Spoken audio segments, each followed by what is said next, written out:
Hayeng pangthokadoriba June Uprising Day gi palan thorong gi hojik sem sab loire Imphal gi Kekuru Part ta leiba Mahuk Sagum pangthokadoriba June June Uprising Day gi thoram asi aji mafam asi gi leiba situation ne hayeng miyamna mafam asida lakpiduna athobusing gi mafamda haikal lekat tambiu loinana numit palan thoram asi saruk yabiu hojik Mahuk Sagumna mafam asida we athobusing gi mafamda haikal lekat tambigi thoram du pangthokani mamangai digi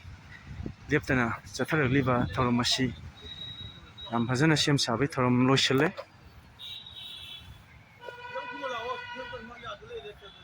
hojik sida leibasi athobusing gi khubamni athobusing gi mafamda gai khumda ucheri hana thwaina ing signal leina ba adugumlaba unity integrity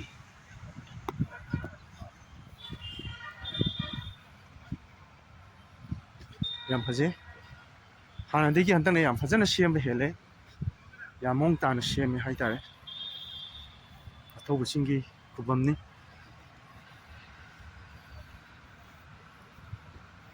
ngasi moina reba iramdam sigidamakta thwaina pontha oikraba June 18 haina khongnaba thawdo aduda laikhiduba singum khubam sing adune ngasi sida laire aduga sona kandana ayeng pangthokadoriba meeting adune okay unity